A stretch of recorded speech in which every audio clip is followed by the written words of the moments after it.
The more you think, the worse life gets. At first, this might sound like an exaggeration, like a moody teenager's complaint about overthinking or a poet's melodramatic line. But if you look closely, through the lens of philosophy, and more specifically, through the cold, hard eyes of Schopenhauer, you'll start to see something disturbing. Maybe thinking isn't your superpower. Maybe it's the curse you didn't know you had. People love to say that humans are the smartest species, that we dominate because we think, because we're conscious, because we can reflect. But what they forget is that every great strength carries with it an equally powerful weakness. And consciousness, the very thing that separates us from the rest of the animal kingdom, might just be the reason we suffer so deeply. Think about animals. They live, they eat, they mate, they die. But they don't sit in the dark wondering why they exist. They don't stare out of the window questioning whether any of it matters. They don't overanalyze their relationships, obsess over past mistakes, or spiral into existential dread at the sound of their own heartbeat. That's a luxury and a burden only humans have. Schopenhauer believed that life, at its core, is suffering. Not in a poetic way, not in a dramatic or theatrical way, but in a raw, brutal, inescapable way. According to him, existence is driven by a blind, irrational force he called the will to live. This will doesn't care about happiness or peace. It only cares about continuation, about survival, reproduction, and more wanting. So what does this have to do with thinking? Everything. Because the more you think, the more you become aware of this endless wanting. The more you think, the more you realize that every desire leads to suffering. Every goal you set, once achieved, reveals another. You get what you want, and you want something else. You solve one problem, and another takes its place. Life becomes a treadmill. Endless motion, but no real arrival. And thinking makes you aware of the treadmill. It shows you that you're not going anywhere, that there's no finish line, just more steps. This is why children seem happier. They don't think too much. They don't analyze the absurdity of life. They play, they laugh, they cry, they move on. But as you grow, and your ability to think deepens, so does your capacity to suffer. You begin to see patterns. You begin to notice that joy is fleeting, but pain lingers. You realize that every good thing carries with it the seed of its own destruction. That love can turn into hate. That health can disappear in a heartbeat. That everything you care about is temporary. And worst of all, you realize you can't unknow any of it. Schopenhauer wasn't interested in sugarcoating the human experience. He saw it for what it is, a brutal, repetitive cycle of craving and disappointment. And he saw thinking as the cruel joke the universe played on us, because thinking doesn't save us from suffering. It amplifies it. It lets us imagine a better life, a perfect world, a utopia we'll never reach. It lets us compare ourselves to others endlessly, always coming up short. It gives us the ability to ruminate, to replay past mistakes, to imagine worst-case scenarios that haven't even happened yet. You lie awake at night not because of pain, but because of thought. The what-ifs, the regrets, the anxiety about tomorrow. You don't even need a bad life to suffer. All you need is a brain that won't stop thinking. That's the trap.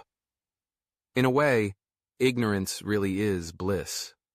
The less you know, the less you see. The less you see, the less you suffer. This isn't just philosophical. It's psychological. Studies show that people with high intelligence or high introspection often suffer more from anxiety and depression. The smarter you are, the more patterns you notice, the more connections you make, the more meaninglessness you detect in systems that others blindly accept. Thinkers often spiral not because they're wrong, but because they see too much. They see through the lies that hold society together. They see that money doesn't buy peace, that status doesn't guarantee love, that success doesn't end the void. They see that even when you win the game, you still feel empty, that the game was rigged from the start. And the worst part? You can't go back. Once you've thought deeply, once you've seen the darkness behind the curtain, you can't unsee it. You can't force yourself to be blissfully ignorant again. You're stuck, aware, awake, and painfully conscious. This is why many of the world's most intelligent minds have suffered deeply. From Nietzsche to Kafka to Virginia Woolf, the story repeats itself. The mind that sees too clearly often breaks under the weight of its own vision. And Schopenhauer saw it coming. He believed that happiness isn't real, not in a lasting way. What we call happiness is just the temporary absence of pain. The moment you stop hurting, you call it joy. But it's not joy, it's relief, and even that fades quickly. Because the next desire is already waiting. The next problem is already forming. You think that solving all your problems will make you happy. But that's an illusion. The mind doesn't want peace. It wants stimulation. It wants motion. It wants more. Even if it destroys you in the process. Schopenhauer saw thinking as a disease. A beautiful, poetic disease that reveals the ugliness of the world. And once infected, you start to see everything differently. Love feels like delusion. Ambition feels like self-deception. Hope feels like denial. And yet, we keep thinking.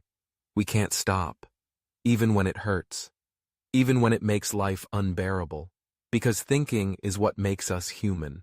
It's the very thing that defines us. And that might be the biggest tragedy of all. So what do you do with this knowledge?